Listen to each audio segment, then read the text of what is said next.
Alright, on to our last of our 3 lecture videos. So we just finished Nullification Crisis, which was one of the other major sort of events during Jackson's presidency.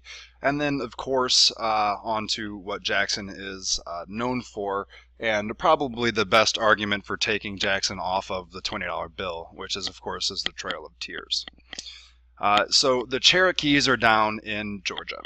And basically back during his presidency, Thomas Jefferson, made a suggestion to the natives in the United States to try to assimilate towards the whites and their culture, because if they do that, that's going to be their best hope of maintaining their land. So the Cherokees in Georgia are going to take Thomas Jefferson's advice. They are going to voluntarily throw off their way of life, throw off their customs, their culture, and adopt that of the Americans. So they're going to work to accommodate themselves towards the whites. They sort of learn our culture.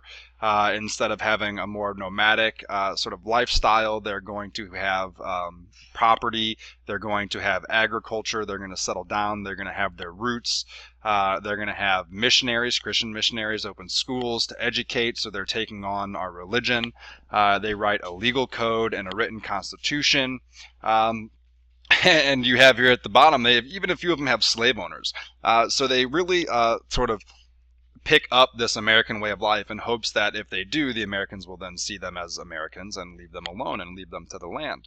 Well, as we know, that's a bit of wishful thinking on their part, and really adds a little bit, I think, well, not maybe a little bit, adds a lot to the tragedy of the Trail of Tears, because here you have a tribe, the Cherokees, who are willing to do any and everything to keep their land. And you have to imagine just how traumatizing this could be, to basically give up hundreds and thousands of years worth of your ancestors, your religion, your culture, and doing it to adopt this foreign culture, ones who have sort of been your oppressors for hundreds of years now, in an attempt to maintain your land. This is sort of that last-ditch effort for them to try to maintain their way of life. And this just makes what happens even worse, because despite all of this, we're still going to end up with the Trail of Tears. So this is really part of the tragedy, really part of this tragic tale of the Cherokees and the Creek Nation in Georgia. So in 1828, so remember this is the year Jackson first gets elected, in 1828, the Georgia legislature is going to declare the ruling council of the Cherokees illegal. Essentially, the legislature in Georgia decided they wanted the land. Now, I don't know how much you guys went into this with Gov last year, but Cherokee Native American sort of tribes are considered foreign nations, according to the Constitution, and the Supreme Court backed this up. The Cherokee Nation is going to appeal to the Supreme Court, and the Supreme Court is going to side with the Cherokees. They're going to say that the Georgia law is unconstitutional, that the Cherokees are an independent nation, the Cherokee Nation, and that according to the Constitution, the only people allowed essentially to make treaties with foreign nations is, the Senate, right? The president can make the treaty, and the Senate has to confirm. So this is illegal. So John Marshall still on the Supreme Court. It's amazing how long John Marshall stays on the court. Actually, I think he's going to stay on the court well into almost towards the Dred Scott era. So Marshall's on the court for forever. But Marshall rules against the Supreme Court. But this event here is going to highlight one of the major flaws of the court. And this is one of the major fears throughout the court of the entire time, and one of the major reasons why Marbury versus Madison is such a major case is because the Supreme Court cannot enforce their own decisions. Remember, the executive branch enforces. So there's no one around to actually essentially enforce the Supreme Court. And guess what? We saw this recently. You saw this with Kim Davis in Kentucky. There was no way the Supreme Court could go and tell Kim Davis essentially that she needed to start handing these things out, and she didn't. I mean, she got put in prison for it. But there's really nothing to really enforce this decision, and you get this here with Jackson, because Jackson is not going to enforce this. He says John Marshall has made his decision, now let him enforce it. and then he drops the mic and he walks off, sort of thing. So Jackson's going to completely basically ignore checks and balances. He's going to ignore the Constitution because it's not convenient, right? And I sort of mentioned this, and this might show my colors a little bit too much, but I've sort of mentioned this before, that this is sort of Scalia-esque in that Jackson is sort of manipulating the Constitution to a certain extent. Well, he's not actually reading the Constitution like a Supreme Court justice is, but he's sort of reading or acting because he has a political reality that he wants to realize, and the law is not going to get in his way. Now, he's not manipulating the law like some people accuse Scalia of doing, but he is going to ignore the law here to get what he wants. So Jackson then, in a retort, in a response here to the Supreme Court, is going to pass have the Indian Removal Act passed. He's going to sign it into effect, and we get, of course, the Trail of Tears. Now, remember back to the Triangle Trade. Remember back to the Columbian Exchange. One of the major things that comes over that's going to affect the Native Americans are disease, smallpox. That's still the case. And that's especially the case when you're trying to relocate thousands and thousands and hundreds of thousands of Indians from Georgia to, not to Ohio, to Oklahoma. So this is going to be just a massive sort of undertaking in trying to relocate all of these Native Americans. And you can see here at the end that this is fought by one particular sort of small group, the Blackhawks. But Black Hawk and his sort of group will be defeated. Of course, we have the United States military behind the Indian Removal Act, as we've talked about before. Jackson is not shy about using the military.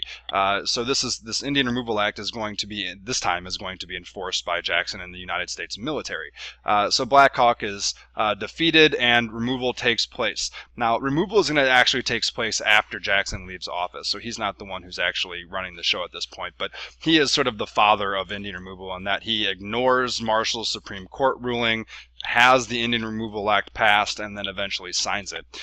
So while Jackson did not actually initiate the Trail of Tears since he wasn't in office, this is his baby, right? So this is something that he is held responsible for.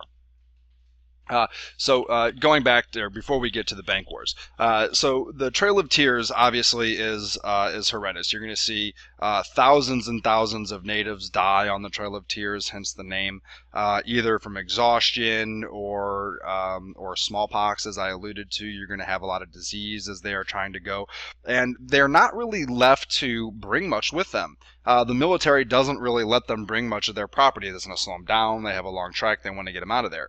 So it's not like they're able to pack up and take wagons like sort of Oregon Trail style and go out to Oklahoma. No, they're on foot. They're walking, and they can't bring much with them. The military doesn't let them. So essentially, all those goods, all of those houses, all of that land, all of that property, everything that's left behind is then basically ransacked and pillaged by the United States. So this is really a black mark on Jackson's on his presidency. And as I alluded to when we started talking about the Indian removal and the Trail of Tears, that this is really the main reason why we want to take Jackson off our $20 bill. He was a lot of reasons, but this is sort of chief among them. All right, so let's get to the bank war. Another one of the major sort of themes here with Jackson. We get a lot of major events here with Jackson's presidency. It's really sort of unnerving how many major historical events he is at the head of here during this time period. So we have talked at length before about the Bank of the United States. The Bank of the United States, remember, was first devised by Alexander Hamilton.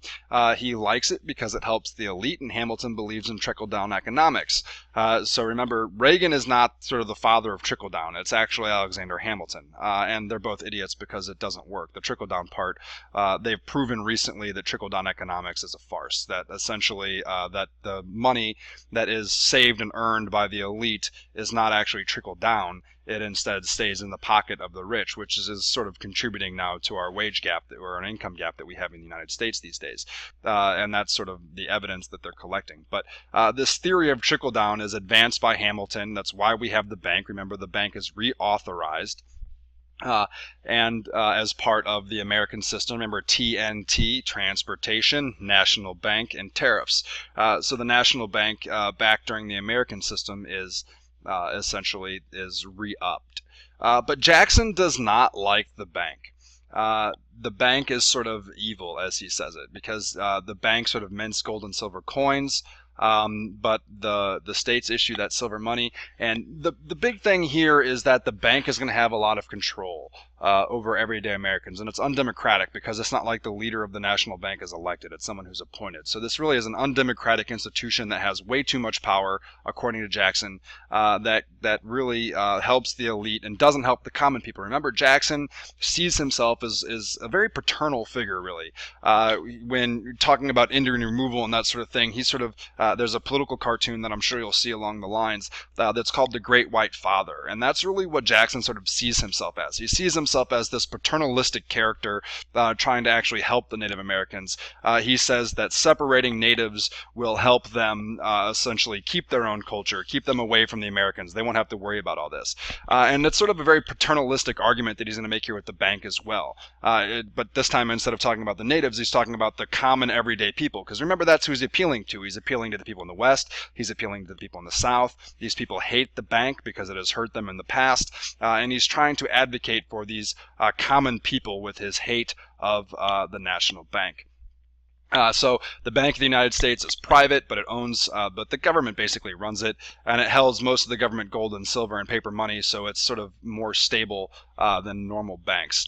So that's sort of the upside to the bank, but Jackson doesn't buy into any of this. So in 1832, they're going to try to recharter the Bank of the United States. And they basically do this as an election tactic for the 1932 race. But as this again, Henry Clay seems in certain parts of his history is like, man, this guy's a genius, and other parts it's like, man, this guy's an idiot. And he doesn't see the writing on the wall. He hasn't quite realized yet, still, that the South and West are going to be major points of getting elected. And the South and West don't like the bank. So the fact that they use this sort of as an election tactic is going to backfire on them. But they think if Jackson signs the bank bill, he would lose supporters in the South and West, which is true. But if he vetoed the bank bill, he would lose support with the East, with the Northeast. So they sort of try to put him in this damned if you do, damned if you don't sort of situation. But of course, Jackson is going to use the veto. And I think we have this coming up here in a second, but we'll have this King Jackson political cartoon that is going to sort of show him more of as a tyrant, and part of that is because of this veto. And he uses the veto very liberally, Jackson does, during his presidency. So he vetoes the bill because, as we said, he doesn't like the bank. Just went over that. But this is going to put him at odds with the leader of the bank, the president of the bank, this guy named Biddle.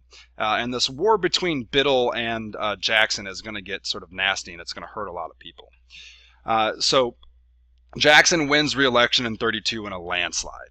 And he takes this as sort of a message of saying that I have a mandate to get rid of the bank. So what he does is and he already vetoed the bill, so the bank is dead. It's not coming back, but the bank is still going to be around for another 4 years because the charter doesn't expire until 1836. So essentially what Jackson is going to do is he's going to try to kill the bank early by removing all federal funds from the bank. If we take the funds out of the bank won't have what it needs to operate, and it'll basically have to die early. So he goes ahead and takes all of the money out of the bank. Now this is unconstitutional, and he has to go through a couple of secretaries of the Treasury that will actually do this. He fires 2 of them because 2 of them won't do what he asks. He then hires a third, and that person will do what he asks. So Jackson decides to kill this early by taking the money out. And this is going to be destructive because then the bank is going to try to make up that funds by calling in their loans. And this is going to hurt a lot of people in the South and the West. So this battle between Biddle and Jackson, even though Jackson purports to be after the common guy, the common folk, this battle is actually going to hurt them the most. And I think that's where we'll leave off for today. I got about 30 seconds left here on our recording. I think you guys should have about 5 minutes left in class. So we'll just leave it here. I'll be back in class tomorrow. We'll start talking about more of the popularization or the spread of democracy within the United States during this time, because they're going to be, as we say here, this is sort of Jackson and mass democracy, and democracy is going to start reaching the masses during the Jacksonian age. So we'll finish up with Jackson's presidency and then get more into this political mass Democrat movement.